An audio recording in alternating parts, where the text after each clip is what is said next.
देखो, जो टॉपिक हम लोग पढ़ रहे थे लास्ट टर्म पे वो क्या था? सेल डिटर्मिनेशन,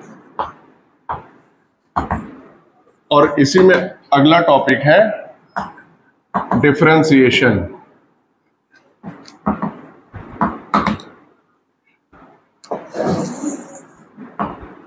हालांकि डिटर्मिनेशन के बारे में हम लोगों ने बहुत ब्रीफली डिस्कस किया था, लेकिन अगर आप पूरे टॉपिक की बात करें जिसमें हम लोगों ने कमिटमेंट देखा था, इंडक्शन देखा था, उसके बाद स्पेसिफिकेशन भी देखा था।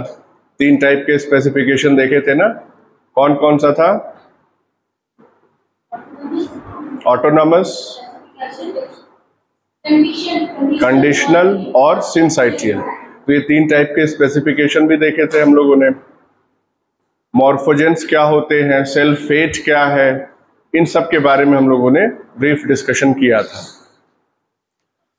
तो आज हम बेसिकली ये वाला टॉपिक देखेंगे, डिफरेंशिएशन वाला। अब डिफरेंशिएशन को पढ़ने से पहले एक कॉन्सेप्ट आता है जिसको हम कहते हैं जीनोमिक इक्विवेलेंस।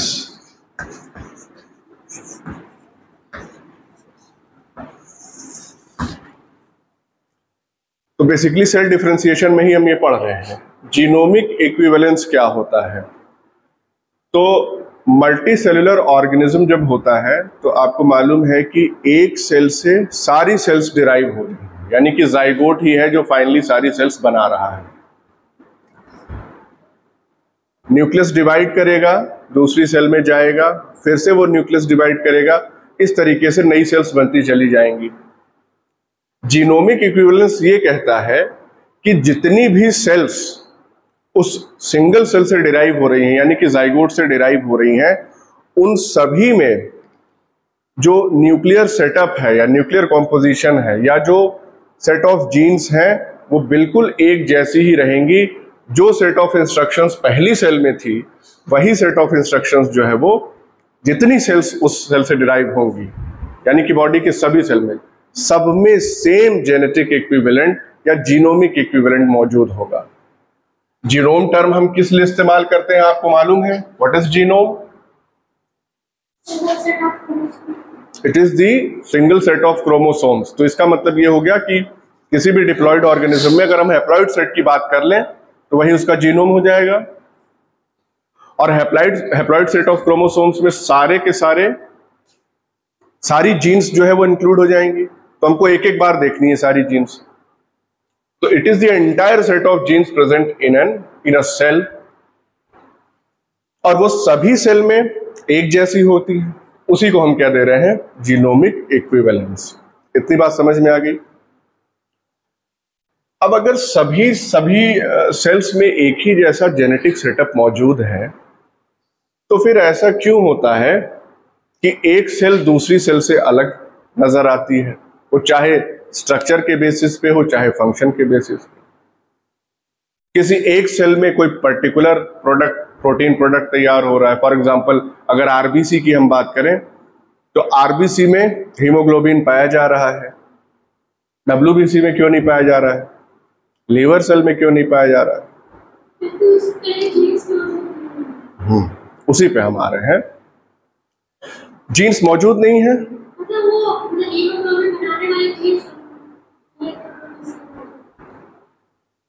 यही बात आपको समझनी है। जीनोमिक इक्विवेलेंस में क्या हमने स्टेटमेंट दी? अगर लिख दें इसको कि all the cells derived from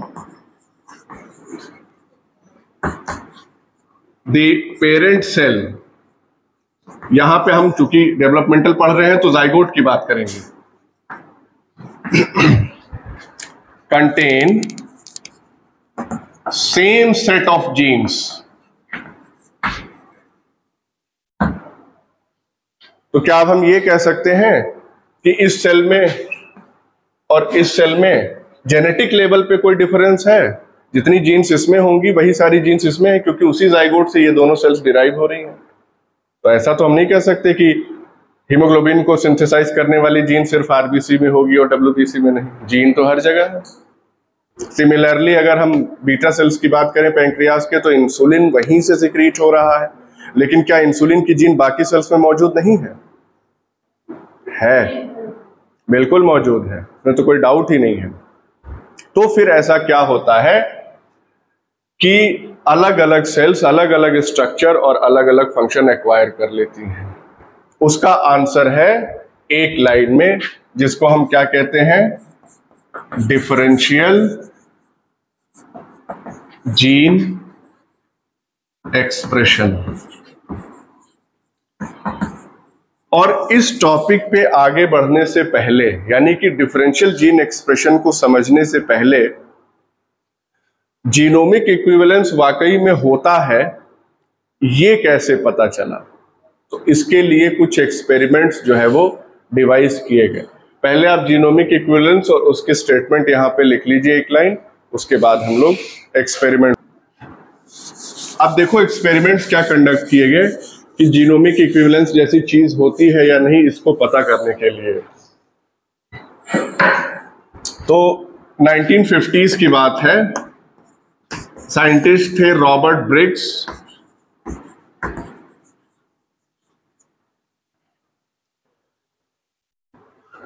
इन्होंने क्या किया कि एक फ्रॉग है राना पिपेंस,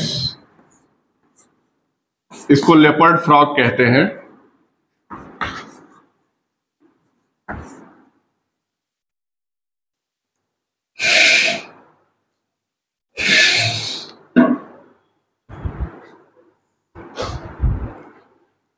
एग्जैक्टली क्या एक्सपेरिमेंट उन्होंने किया, इसको जानने से पहले सिंपल सा एक हम आइडिया या बेसिक कॉन्सेप्ट इसका दे देते हैं। जैसे मान लीजिए ये सेल है और ये अर्ली एम्ब्रियो की सेल है। तो अर्ली एम्ब्रियो की सेल, इसका मतलब क्या हो गया? ये एक ब्लास्टोमेयर है। इस ब्लास्टोमेयर को आगे चल के बहुत अलग अलग टाइप की सेल्स बनानी है। तो वो जितने भी टाइप की सेल बनाने वाली है, उसके लिए जो इंफॉर्मेशन है वो कहां पे मौजूद है? इसके न्यूक्लियस में। जाहिर सी बात है, इस न्यूक्लियस में सारी सेट ऑफ इंफॉर्मेशन है। इसका मतलब ये हो गया कि अगर हम ये न्यूक्लियस निकाल दें तो सेल पहली बात तो सरवाइव ही नहीं कर पाएगी ज्यादा दिन तक।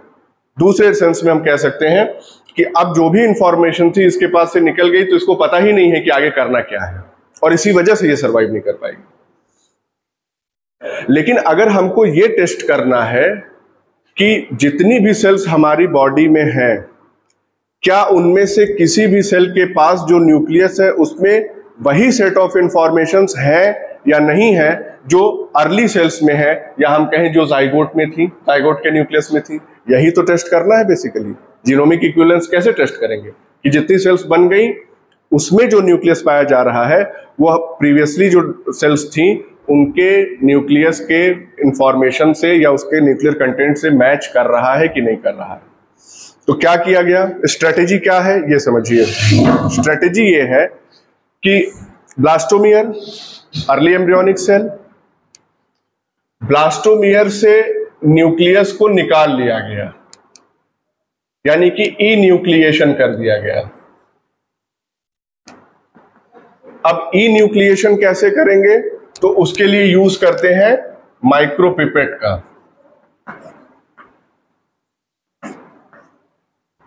माइक्रोपिपेट का इस्तेमाल करके इसमें से न्यूक्लियस बाहर निकाल लिया गया। अब इसके बाद ये क्या हो गई? एक ई न्यूक्लिएटेड सेल हो गई। अब इस ई न्यूक्लिएटेड सेल में लेटर स्टेज की किसी सेल का, लेटर स्टेज यानी कि एम्ब्रियोनिक डेवलपमेंट में आगे की तरफ जो सेल्स बन रही हैं, उनमें से किसी सेल का न्यूक्लियस जो है वो बाहर निकाल लिया गया।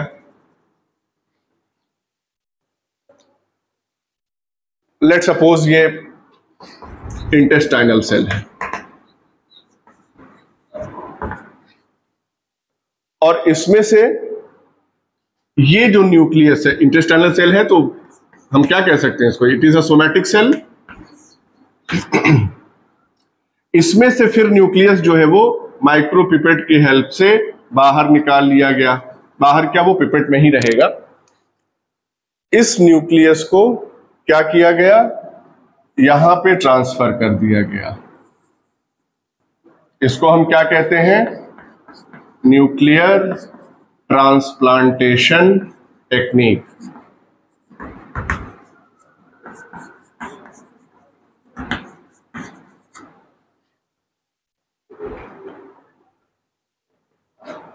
चूंकि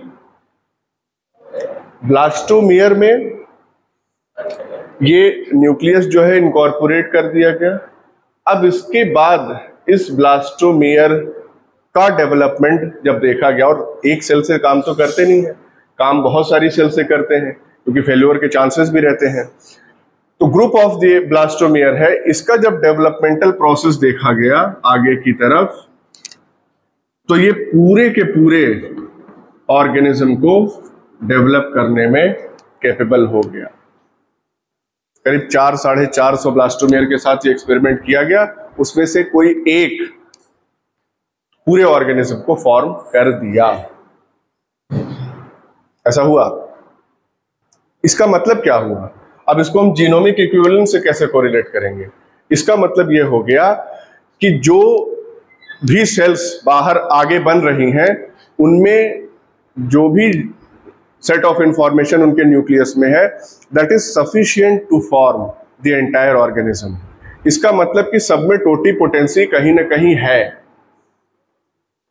अब चूंकि हम आपको बेसिक आइडिया दे चुके हैं, तो ऐसा क्यों नहीं होता कि हम इसी सोमैटिक सेल को कुछ ऐसा करें कि वो उस स्टेज पे ही, यानी कि at the stage of intestine, जब वो डिफरेंशिएट हो चुकी है, उसी स्टेज पे वो पूरा का पूरा ऑर्गेनिज्म बना सके। ऐसा क्यों पॉसिबल नहीं है, बताएगा कोई, सोचें। जब हम इसका न्यूक्लियस निकाल के यहां पे डाल दे रहे हैं, तब तो ये हो जा रहा है, ये सेल जो है वो पूरा एंटायर ऑर्गेनिज्म बना ले रही है, लेकिन वही क्यों नहीं बन जा रहा है, जर्म सेल नहीं है। तो ये ब्लास्टोमियर को क्या कहोगे, जर्म सेल कहोगे, सोमैटिक सेल?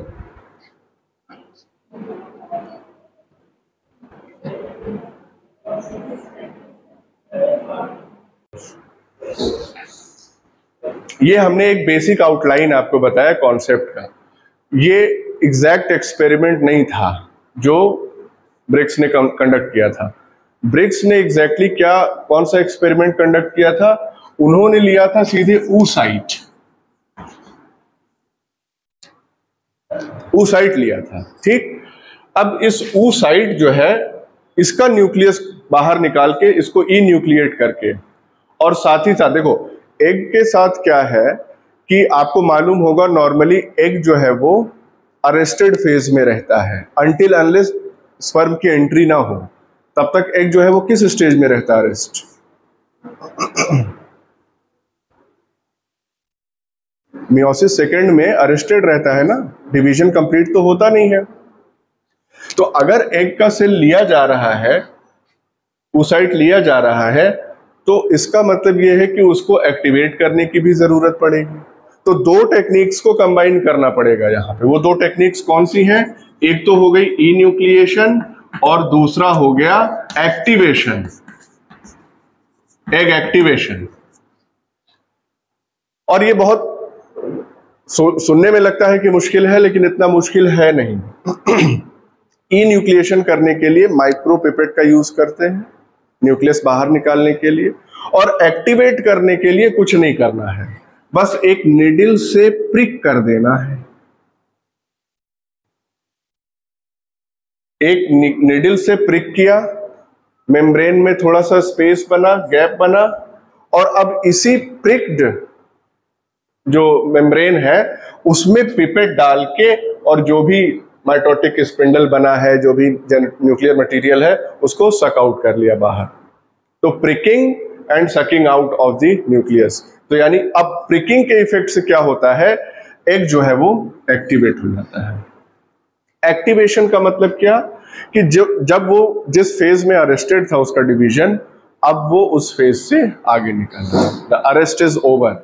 तो जो डिवीजन है वो कंप्लीट करेगी सेल, और फर्टिलाइजेशन के लिए जो भी बायोकेमिकल चेंजेस उसमें होने होंगे उसको वो अचीव करेगी। इतनी बात समझ में आई। इसके बाद जब यहां से न्यूक्लियस इसमें ट्रांसप्लांट कर दिया गया, तो अब ये एग क्या है, now this egg is ready to be developed into an entire organism. ये एक्सपेरिमेंट था ब्रिग्स का इन राना पिपेंस फ्रॉग में। क्या इससे मिलता जुलता एक्सपेरिमेंट आपने कहीं और पढ़ा है? आई बेट सबने पढ़ा है।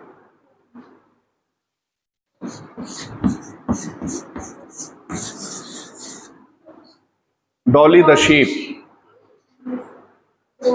क्या हुआ था उसमें? ऐसा ही कुछ था। उसमें भी क्या लिया गया था? अडर सेल्स का यूज किया गया था ना, मेमोरी ग्लैंड सेल्स का यूज किया गया था। जहां पे यहाँ पे वो सोमैटिक सेल यूज की जा रही है, वहां पे मेमोरी ग्लैंड की सेल का न्यूक्लियस जो है वो एग में डाला गया था, और उसके बाद वो ट्रांसप्लांटेड जो न्यूक्लियस था, या वो cell containing the transplanted nucleus, वो किसी तीसरी शीप में विच वॉज ऑलरेडी प्रेग्नेंट, क्योंकि प्रेगनेंसी के लिए यूट्रस तैयार था, और जाहिर सी बात है शीप वगैरह में एक से ज्यादा ऑफस्प्रिंग्स एक बार में होते हैं, तो उनमें इम्प्लांट किया गया। 434 ब्लास्टोमियर्स बनाने के बाद एक डॉली जो है वो सक्सेसफुली बन गई थी। तो सिमिलरली यहां पे भी बहुत सारे एक्सपेरिमेंट करने के बाद जो एंटायर ऑर्गेनिज्म था वो फॉर्म हुआ। इससे क्या पता चलता है? इससे पता ये चलता है कि हर एक सेल के अंदर जो न्यूक्लियस है उसमें कंप्लीट सेट ऑफ इंफॉर्मेशन है to form an entire individual, and this is called as genomic equivalence. All the cells are same in their genomic constitution in a given individual. तो ये बात proof हो गई इन दो experiment से, एक आपका फेमिलियर था और एक उसी से मिलता जुलता। क्लियर? स्टेम सेल्स,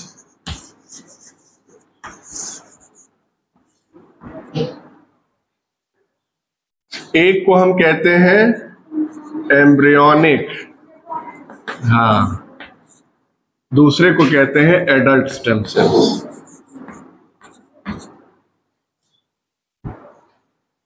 तो क्या डिफरेंस होता है एम्ब्रियोनिक और एडल्ट स्टेम सेल्स में? जो पोटेंसी का कैटेगराइजेशन हम करते हैं, टॉटी, प्लूरी, मल्टी, यूनी, इसमें डिफरेंस होता है।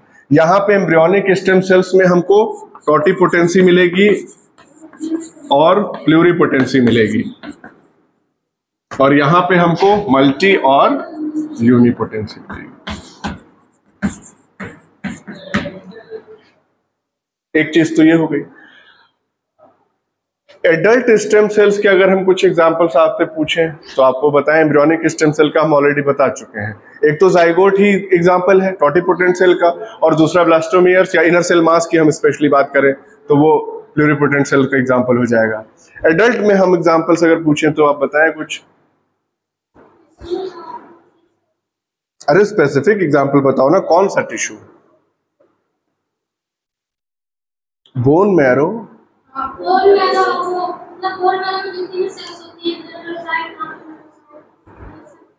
हाँ, मतलब उसमें हमको मल्टीपोटेंट, यूनिपोटेंट दोनों टाइप के सेल्स मिल जाएंगी मेमोरी ग्लैंड्स में, और उसके अलावा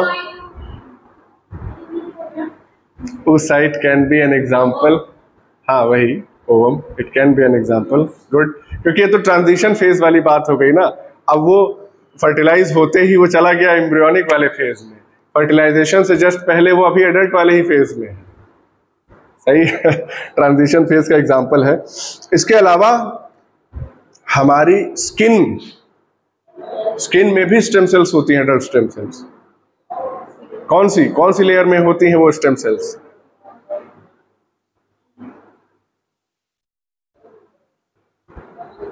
इंटेगुमेंट्री सिस्टम नहीं पढ़ा? सबसे अंदर वाली जो लेयर होती है डर्मिस के जस्ट ऊपर, जिसको हम क्या कहते हैं? स्ट्रेटम जर्मिनेटिवम, ये जो लेयर होती है स्ट्रेटम जर्मिनेटिवम वाली, वो बेसिकली स्टेम सेल्स की बनी होती है, क्योंकि वो लगातार डिवाइड करती जा रही हैं और ऊपर की लेयर्स में अब नई सेल्स ऐड करती जा रही है। ये जो सबसे बाहर वाली लेयर है, ये क्या है? इट इज स्ट्रेटम कॉर्नियम, ये डेड सेल की लेयर है। और जैसे जैसे नीचे से नई सेल्स बनती जा रही हैं, वैसे वैसे ये डेड सेल ऊपर से रिप्लेस होती जा रही है, शेड होती जा रही है। तो स्किन में एग्जांपल है हमारे पास। इसके अलावा लीवर में भी स्टेम सेल्स पाई जाती हैं, तभी तो हम कहते हैं ना, liver has the maximum regeneration ability. It is because of the presence of adult stem cells in the liver. अब हम अपने दूसरे टॉपिक पे आते हैं, जो कि है डिफरेंशियल जीन एक्सप्रेशन।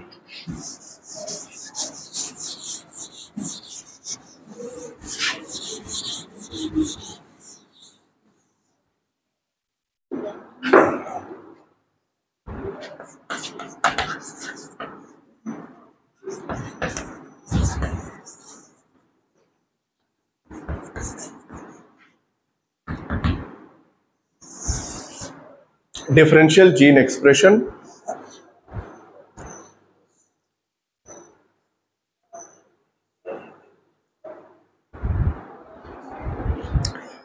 हमने अभी देखा, जीनोमिक इक्विवेलेंस का जो कॉन्सेप्ट था वो ये कह रहा था कि सभी सेल्स में न्यूक्लियर मटेरियल एक जैसा है, सारी जीन सभी सेल्स में मौजूद। फिर कैसे अलग अलग सेल्स अलग अलग सेल टाइप्स में कन्वर्ट हो जाती हैं। इसका मतलब ये है, despite having all the genes और despite all the genes being present in each and every cell of the body, it is the differential expression of those genes which results into formation of specific cell types according to their structure and function. तो किसी specific cell में कोई particular jeans जो है वो switch on हो रही होंगी, जो दूसरे सेल टाइप पे उस वक्त नहीं ऑन हो रही होगी, इसीलिए ये सेल कुछ और बन गई और दूसरी सेल किसी और लिनिएज में कन्वर्ट हो गई। इसका जवाब तो यही है। अब सिर्फ और सिर्फ ध्यान देने वाली बात है, कॉन्सेप्ट हम पहले भी बता चुके हैं ऑलरेडी, लेकिन एक बार फिर से देखते हैं इसको। जीन का एक्सप्रेशन कैसे होगा या कौन सी जीन कब एक्सप्रेस करेगी, ये लार्जली किस चीज पे डिपेंड करता है? ट्रांसक्रिप्शन फैक्टर्स पे। तो ये सेल है, इसके अंदर ये न्यूक्लियस है। अब वो ट्रांसक्रिप्शन फैक्टर्स क्या होते हैं? मोस्टली क्या होती हैं? प्रोटीन्स होते हैं। Proteins are transcription factors. उन ट्रांसक्रिप्शन फैक्टर्स का डिस्ट्रीब्यूशन कैसे हो रहा है सेल या इनिशियल सेल के अंदर, स्पेशली हम oocyte की बात करें, क्योंकि हमने आपको बताया था कि oocyte में मॉर्फोजेंस जो होते हैं वो पहले से स्टोर रहते हैं। तो पहले से स्टोर है और वो मॉर्फोजेन ही बेसिकली जो है वो किसकी तरह एक्ट कर रहे हैं? बाद में ट्रांसक्रिप्शन फैक्टर की तरह एक्ट कर रहे हैं। वो मॉर्फोजेंस चाहे प्रोटीन्स हो सकती हैं, चाहे mRNA हो सकता है। अब ये एग सेल फर्टिलाइज हुई, फर्टिलाइज होने के बाद जाइगोट बना, और जाइगोट बनते ही क्या स्टार्ट हुआ? क्लीवेज स्टार्ट हुआ। अब इस क्लीवेज के रिजल्ट के तौर पे कौन सा मॉर्फोजेन किस वाली सेल में ज्यादा कंसंट्रेशन में पहुंचा है, उस मॉर्फोजेन के इफेक्ट की वजह से कुछ स्पेसिफिक जीन्स उसी सेल में एक्सप्रेस करेंगी जो दूसरे में नहीं करेंगी, दूसरे में दूसरे टाइप की जीन्स एक्सप्रेस करेंगी। और इस तरीके से अलग अलग टाइप की जीन्स का एक्सप्रेशन अलग अलग ब्लास्टोमियर्स में या उसकी डिसेंडेंट सेल्स में होगा। इसी को कहते हैं डिफरेंशियल जीन एक्सप्रेशन। और इन अलग अलग टाइप के जीन्स के एक्सप्रेशन की रिजल्ट के तौर पे वो सेल एक अलग लीनिएज बनाएगी compare to the other cell. बात समझ में आ गई? बहुत बेसिक सा कॉन्सेप्ट है डिफरेंशियल जीन एक्सप्रेशन का। ये अलग अलग सेल में अलग अलग टाइम पे अलग अलग जीन्स एक्सप्रेस करें, this is differential gene expression. अब जीन के एक्सप्रेशन को कराना है या नहीं कराना है, ये बड़ा सवाल है कि कैसे कोई जीन एक्सप्रेस कर रही है और कैसे अगर ऑलरेडी एक्सप्रेस कर रही थी तो उसको साइलेंट किया जाना है। दोनों काम होने हैं, सिर्फ एक्सप्रेशन कराने तक ही नहीं है, ऑलरेडी एक्सप्रेसिंग जीन को साइलेंट भी कराना है। तो इसके लिए क्या मैकेनिज्म जो है वो यूकैरियोट्स में पाई जाती है, अब वो समझ लेते हैं जरा, उसको भी ब्रीफली ही डिस्कस करेंगे।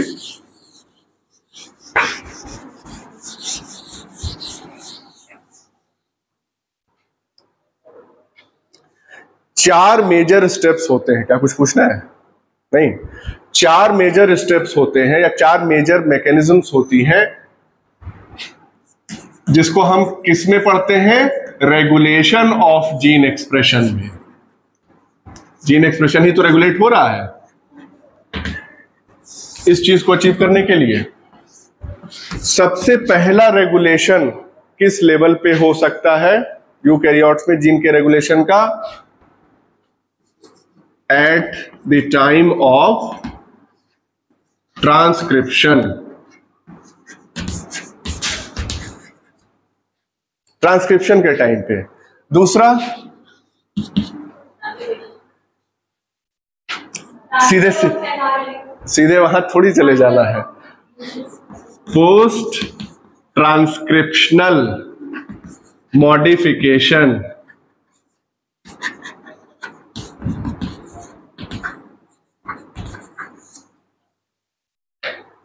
तीसरा, भाई जीन एक्सप्रेशन का पूरा सीक्वेंस यही तो है, पहले ट्रांसक्रिप्शन होगा। अच्छा, तीसरा कब?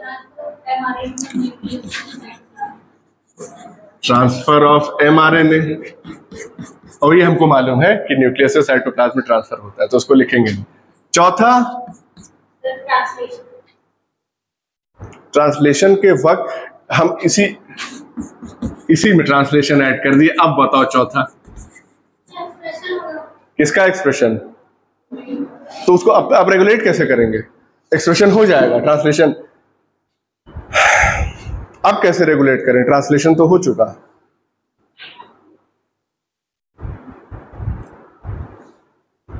ट्रांसलेशन होने के बाद क्या हुआ था?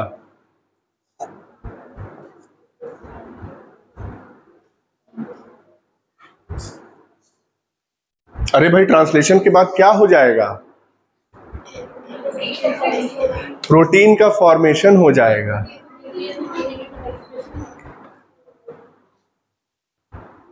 बनने के बाद भी रेगुलेट किया जा सकता है जीन के एक्सप्रेशन को।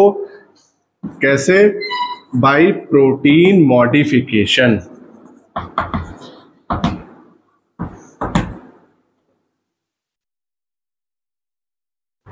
अगर पार्टी को खराब करना हो तो कच्चा माल आए, चावल दाल गेहूं सब्जी ये सब आ जाए, उस समय उसको खराब कर दो, कुछ उल्टा सीधा मिला दो, रंग वंग मिला दो उसी में। या जब बनाया जा रहा हो तो ले जाके एक बाल्टी पानी डाल दो, या जब बना के परोस दिया गया तो जिन बर्तनों, हाँ नमक ज्यादा कर दो नमक ज्यादा कर दो, या नमक वमक सब ठीक है, बर्तन ही उलाट दो, हो सकता है ना। तो किसी भी लेवल पे पार्टी खराब की जा सकती है। तो यहाँ भी वो चार अलग अलग वक्त है जब एक्सप्रेशन जो है जीन का उसको रेगुलेट किया जा सकता है। यानी कि प्रोटीन बनने के बाद भी प्रोटीन डिग्रेडेशन एक होता है टॉपिक, एक प्रोसेस होती है। क्या है प्रोटीन डिग्रेडेशन? यूज के बाद की बात तो हम कर ही नहीं रहे हैं। यूज हो गया तब तो फिर वो रेगुलेशन कहाँ, तब तो अपना काम कर रही है। यूज, प्रोटीन बन गई लेकिन अब सेल को ये लगा कि अब ये इस्तेमाल नहीं होगी, अभी कम से कम 2-4 दिन सेल के पास इतना स्पेस नहीं है कि वो स्टोर करके रख सके उस प्रोटीन को। Then it has to perform protein degradation, और वो बेसिकली होता है यूबीक्विटिन मीडिएटेड प्रोटीन डिग्रेडेशन, जो हम लोग पढ़ेंगे टॉपिक।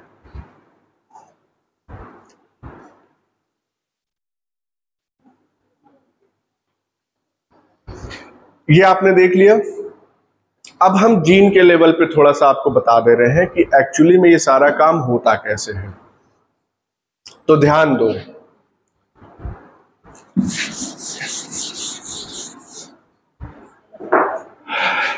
कोई भी जीन है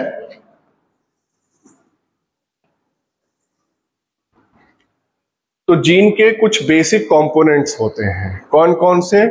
जैसे जो उसका स्ट्रक्चरल पोर्शन होता है, या स्ट्रक्चरल जीन हम इसको कह दें, हालांकि ये तो ओपेरॉन वाला आ जा रहा है, लेकिन उससे हमको लेना देना नहीं है। कोई भी जीन है, let suppose this is a gene, इस जीन में आपको मालूम है एक्सॉन भी होता है, इंट्रॉन भी होता है, ठीक है।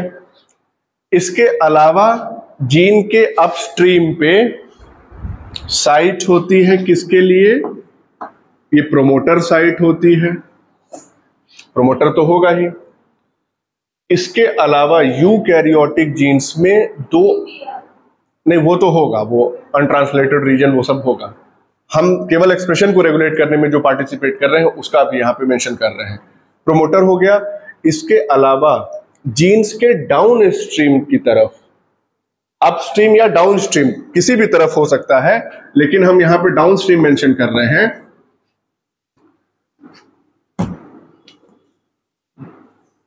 पार्ट्स होते हैं जिनको हम कहते हैं एनहांसर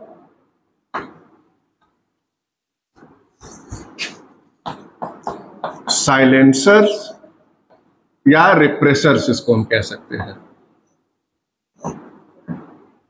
ये जीन में ही मौजूद साइट है, साइट का मतलब सीक्वेंस है, स्पेसिफिक सीक्वेंस है, जिनको हम, किसी को हमने प्रोमोटर कहा, किसी को एनहांसर कहा, किसी को साइलेंसर कहा। अब देखो एक्सप्रेशन रेगुलेट कैसे होता है जीन का। प्रोमोटर पे आरएनए पॉलीमरेज आके बाइंड करेगा और उसके बाद इस जीन को ट्रांसक्राइब करेगा। जब एमआरएनए इससे बन जाएगा आफ्टर ट्रांसक्रिप्शन, तो ये जो एमआरएनए बना, इस एमआरएनए में क्या होगा? दोनों चीजें होंगी। क्या? एक्सॉन भी होगा, इंट्रॉन भी होगा, ठीक है। इंट्रॉन्स को क्या करना है? रिमूव करना है। स्प्लाइसिंग होगी तो अब सिर्फ हमारे पास एक्सॉन वाला पोर्शन, यहां पे ये था एचएनआरएनए, अब यहां पे हो गया एमआरएनए आफ्टर साइलेंसिंग, स्प्लाइसिंग। इसके बाद ये कहां जाएगा? साइटोप्लाज्म में चला जाएगा, जाने दो। लेकिन ये जो स्टेप है एमआरएनए बनने वाला या ट्रांसक्रिप्शन वाला, ये जो स्टेप है, इसको रेगुलेट करने के लिए ये स्पेसिफिक सीक्वेंसेस होते हैं। एनहांसर ऐसे सीक्वेंस होते हैं। अच्छा, और भी समझिए, प्रोमोटर के अपस्ट्रीम में भी सीक्वेंस होते हैं कुछ, जहां पे वो हमारे स्पेसिफिक ट्रांसक्रिप्शन फैक्टर्स आके बाइंड करते हैं, और ये ट्रांसक्रिप्शन फैक्टर जब यहां पर बाइंड कर जाते हैं, उसके बाद ये फैसिलिटेट करते हैं आरएनए पॉलीमरेज की binding at the promoter site, ठीक। अगर कोई ट्रांसक्रिप्शन फैक्टर जीन को निगेटिवली रेगुलेट करने के लिए रिस्पॉन्सिबल है, तो वो ट्रांसक्रिप्शन फैक्टर कहां पे बाइंड करेगा? साइलेंसर या रिप्रेसर वाली लोकेशन पे। और उस ट्रांसक्रिप्शन फैक्टर के बाइंडिंग की वजह से, हमने कहा ये तो हमने डाउनस्ट्रीम दिखा दिया, the position can be upstream as well, उसके बाइंडिंग की वजह से डीएनए में ऐसा बेंड होगा, प्रोटीन बाइंड करेगी, अगर ओवरसाइज्ड है तो डीएनए में ऐसा बेंड होगा कि अब ये प्रोमोटर साइट एक्सेसिबल नहीं रहेगी आरएनए पॉलीमरेज के बाइंडिंग के लिए। ऐसा ही कुछ ओपेरॉन में पढ़ा था हमने, वहां पे भी रिप्रेसर आके और ऑपरेटर पे बाइंड करता है, वहां हम उसको ऑपरेटर कहते हैं, यहां पे इनहांसर या silencer depending upon its role. समझ रहे हो ना? इनहांसर क्या करेगा? इनहांसर वाला जो पोर्शन होगा जीन में, वहां पे जब ट्रांसक्रिप्शन फैक्टर बाइंड करेगा तो वो फैसिलिटेट करेगा आरएनए पॉलीमरेज की बाइंडिंग को at the site of promoter. तो ये इस तरीके का बहुत ही इंट्रिकेट और फाइन रेगुलेशन होता है जीन के एक्सप्रेशन का ड्यूरिंग दिस प्रोसेस, यानी कि ट्रांसक्रिप्शन के ही लेवल पे। और अगर एक भी ट्रांसक्रिप्शन फैक्टर मिसिंग हो गया, एक भी, इवन सिंगल ट्रांसक्रिप्शन फैक्टर, तो that may lead to complete loss of function of gene. क्यों? क्योंकि अगर वो इनहांस करने वाला हो, तो वो, अगर वो मिसिंग है तो उस जीन की एक्टिविटी इन्हांस नहीं होगी। इन्हांस नहीं होगी का मतलब क्या है, वो जीन एक्सप्रेस नहीं करेगी अपने आप को। जैसे कि एग्जांपल है हमारे पास इंसेक्ट्स में एक जीन होती है अल्ट्राबाइथोरेक्स।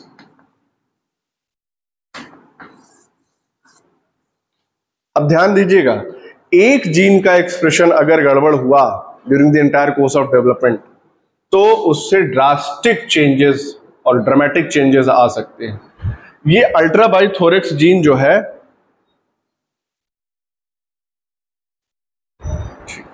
ये अल्ट्राबाइथोरेक्स जीन जो है वो किस चीज के लिए रिस्पॉन्सिबल है? It is responsible for the formation of wing. Insect में ड्रोसोफिला की बात कर रहे हैं बेसिकली, तो विंग्स फॉर्मेशन के लिए रिस्पॉन्सिबल है। लेकिन जैसे ही इसको एक्सप्रेस कराने वाला ट्रांसक्रिप्शन फैक्टर किसी भी वजह से गैर मौजूद हो गया सेल के अंदर, तो ये जीन एक्सप्रेस नहीं करेगी। और बेसिकली ये अल्ट्राबाइथोरेक्स जो है, it is member of a group of gene जिनको हम कहते हैं होमियोटिक जीन्स। होमियोटिक जीन्स जो होते हैं वो बॉडी के सेगमेंटेशन को डिफाइन करने के लिए रिस्पॉन्सिबल होते हैं। तो होमियोटिक जीन का एग्जाम्पल है ये। अगर ये मिस हो गई या इसका फंक्शन लॉस हो गया तो उस केस में क्या होगा? जितने विंग्स बनने चाहिए उससे ज्यादा बन जाते हैं। 1 पेयर ऑफ विंग्स की जगह 2 पेयर्स ऑफ विंग्स बन जाते हैं, क्योंकि इस जीन के प्रोडक्ट का काम क्या होता है? नंबर ऑफ सेगमेंट्स को रेस्ट्रिक्टेड रखना, जितना चाहिए उतना ही बने। अब ये जीन का प्रोडक्ट है नहीं तो क्या होगा? उससे जरूरत से ज्यादा बन जाएगा। 2 pairs of wings are formed in the absence of this product of this gene in place of 1 pair of wings. तो एक जीन पूरे के पूरे डेवलपमेंटल प्लान को चौपट कर सकती है अगर वो प्रॉपरली एक्सप्रेस ना हो रही या प्रॉपरली साइलेंट ना हो रही हो। तो अब बात समझ में आ गई। तो ये जो टॉपिक था सेल डिटर्मिनेशन एंड डिफरेंशिएशन का, ये हम लोगों ने आज कंप्लीट कर लिया।